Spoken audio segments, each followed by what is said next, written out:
Hi students, welcome to LM thing. നമ്മൾ എന്ന part 3 revision ആണ്. അതായത് പ്രീവിയസ് ഇയർ ക്വസ്റ്റ്യൻ പേപ്പർ 2023 ചോദ്യ പേപ്പർ ഭാഗം 3 ആണ് ചെയ്യുന്നത്. 17ാമത്തെ ചോദ്യം.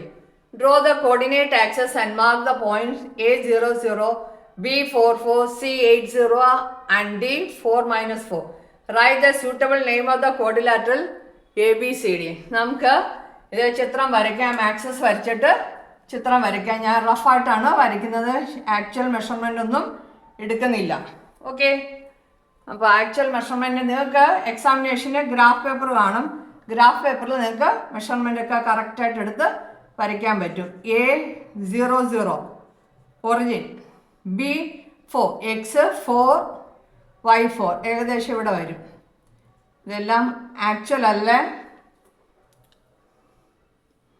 B44 കുറച്ചുകൂടി ഇങ്ങോട്ട് വരയ്ക്കാം, അല്ലെങ്കിൽ B44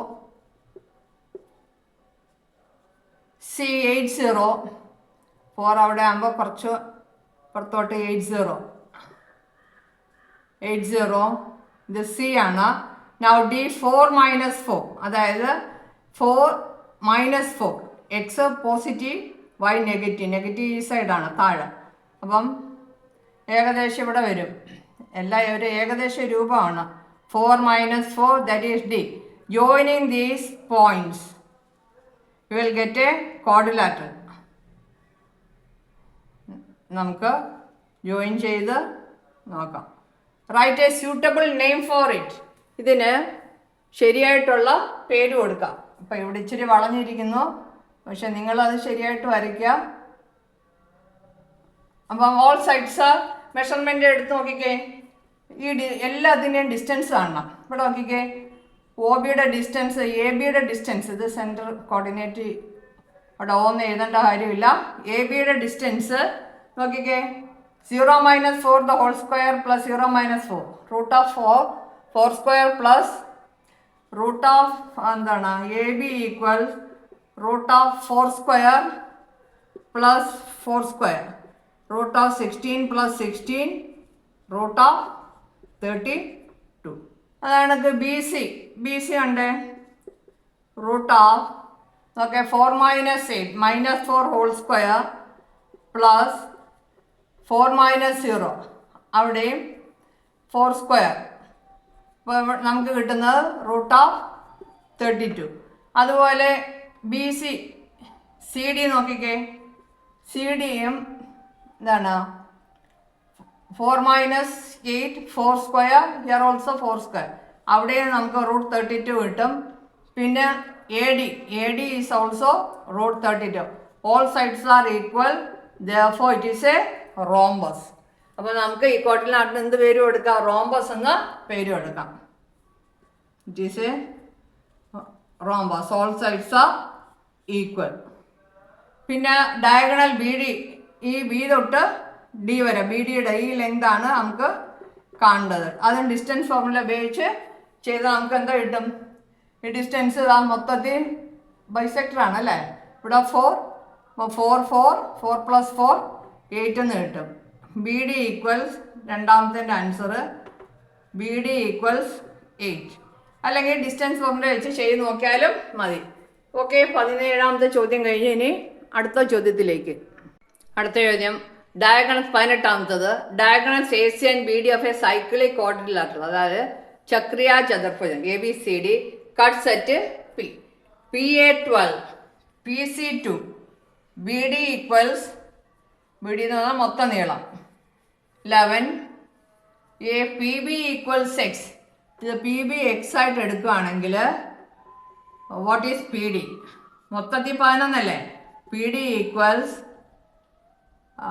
BD minus BP, that is 11 - X. BP X ആയിട്ട് എടുക്കാൻ പറഞ്ഞിട്ടുണ്ട്, അതായത് PB. രണ്ടാമത്തെ find the length of PB and PD. ഇവിടെ നോക്കിയേ, 2 കോഡ്സ് ഇൻ്റർസെക്റ്റ് ചെയ്യല്ലേ. അപ്പം നമുക്കൊരു റിലേഷൻ ഉണ്ട്. എന്താണ്? PA × PB equals PC × PD. PA എത്ര? 12 × 2 = PC × PD എത്ര? പി സി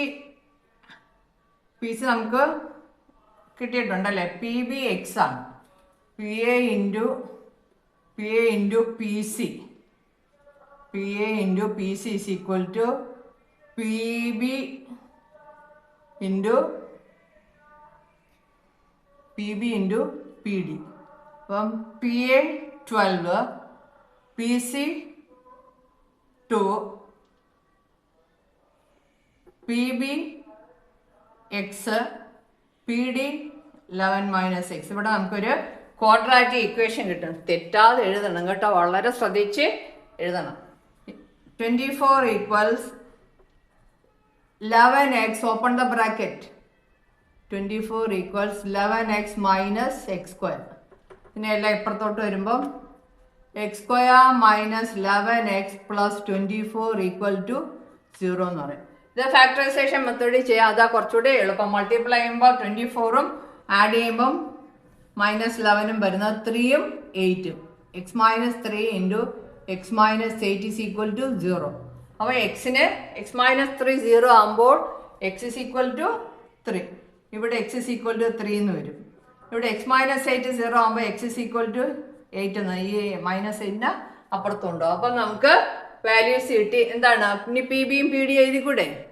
അപ്പം 1 3 ആണെങ്കിൽ when P B is equal to 3, P D is equal to 8. P ബിക്ക് 2 വാല്യൂ കിട്ടിയോണ്ടാണ് നമുക്ക് ഇങ്ങനെ എഴുതേണ്ടി വന്നത്. When P B is equal to 8, P D is equal to 3. എന്തിരുന്നാലും 3 and 8 both are values are 3 and 8. Okay. അടുത്ത ചോദ്യം 19ാമത്തെ ചോദ്യം. ബി സി ഇസ് എ കോഡ് of the circle centred at O. B C equals to angle A equal 60. Find the radius of the circle. ദാ ഇവിടെ O centre ആണ്. ഞാൻ ഇവിടെ ഒരു കൺസ്ട്രക്ഷൻ വരുത്തിയിട്ടുണ്ട്. Angle in the same are equal. ഇവിടെ 60 ആകുമ്പോൾ ഇവിടെ 60. ഇത് എത്ര 90 ഡിഗ്രി. സി സർക്കിളിലെ പോയിന്റ് ഇല്ലേ, ഇത് semi circle. B D diameter ആകുമ്പോൾ സെമി സർക്കിൾ. ആംഗിളിനെ semi circle is a right angle. അപ്പോൾ ഇവിടെ എത്ര വരും 30 വരും. അപ്പം നമുക്ക് സൈൻ 60 വെച്ചെടുത്തൂടെ. Sine 60 opposite side by hypotenuse. B D അല്ലേ ഹൈപ്പോട്ടിന്യൂസ്. ഇതാ 90യുടെ opposite. Sine 60 equals B C by B D equals 10 by B D. Radius കാണാനാണ്. ഈ മൊത്തം ലെങ്തിൻ്റെ പകുതി ആയിരിക്കും radius. √3/2 equals 10 by BD. Therefore, BD is equal to 20 cross multiply 20 by √3. അപ്പം ബി ഡിയുടെ പകുതി ആയിരിക്കുമല്ലോ radius. Therefore, radius is equal to half of this 20√3 into 1/2 equals 10 by √3. ഇതാണ് റേഡിയസ് ഓഫ് ദ സർക്കിൾ എന്ന് പറയുന്നത്. ഓക്കെ. 20ാമത്തെ ചോദ്യം. ഫൈൻഡ് ദ കോർഡിനേറ്റ്സ് ഓഫ് സിയുടെ coordinate കണ്ടുപിടിക്കുക. ഇതൊരു പാരലോഗ്രാം എന്ന് തന്നിട്ടുണ്ട്, പക്ഷേ ചോദ്യം ഞാൻ ഫുള്ള് എഴുതിയിട്ടില്ല. Find the length of the diagonal A സിയുടെ ഡയഗണൽ കണ്ടുപിടിക്കണം. ഡയഗണൽ ലെങ്ത് കണ്ടുപിടിക്കണം. പിന്നെ point of intersection of the diagonal. ഈ രണ്ട് ഡയഗണലിലെയും പോയിന്റ് ഓഫ് ഇൻ്റർസെക്ഷൻ അത് മിഡ് പോയിന്റ് ആയിരിക്കും. അപ്പോൾ ഒന്നാമത്തെ നമുക്ക് ആൻസർ കണ്ടുപിടിക്കാം. ഇവിടെ നോക്കുക, 7ന്ന് എത്ര കൂടിയപ്പം 12 5 കൂടി. ഇവിടെ 5ന്ന് 2 കൂടി. അപ്പോൾ 10ൻ്റെ കൂടെ 5 കൂട്ടുമ്പോൾ 15, 11ൻ്റെ കൂടെ 2 കൂട്ടുമ്പോൾ 13. അങ്ങനെ വേണം ചെയ്യാൻ. മനസ്സിലായോ? എത്ര കൂടിയിട്ടാണ് അത് കിട്ടിയെന്ന് നോക്കണം. 7ഉം 5ഉം 12, 10ഉം 5ഉം 15. 5ഉം 2ഉം 7, 11ഉം 2ഉം 13. ഒന്നാമത്തെ ആൻസർ 15, 13. ഇനി രണ്ടാമത്തത് എന്താണ്? എ സിയുടെ ഡയഗണൽ. എ സിയുടെ ഡിസ്റ്റൻസ് ഫോർമുല ഉപയോഗിച്ചാൽ മതി. A C is equal to √15 - 7 the whole square plus 13 - 5 whole square is equal to √8 square plus 8 square. എത്ര വരും? √64 plus 64. √128. √128. 8 √2 എന്ന് കിട്ടും. AC കിട്ടി. ഇനി point of intersection of the diagonals, അതായത് x1 പ്ലസ് മിഡ് പോയിന്റ് ആയിരിക്കും. അപ്പോൾ x1 plus x2 y2 y1 plus y2 by 2. അപ്പം 22/2 21 15 22/2 11 കിട്ടും. 18/2 9 കിട്ടും. 11 BD കണ്ടുപിടിച്ചാലും നമുക്ക് 11 തന്നെ കിട്ടും. Point of intersection of the diagonals intersect at 1 point. അത് രണ്ട് ഡയഗണലിൻ്റെയും മിഡ് പോയിന്റ് തന്നെ ആയിരിക്കും. ഓക്കെ.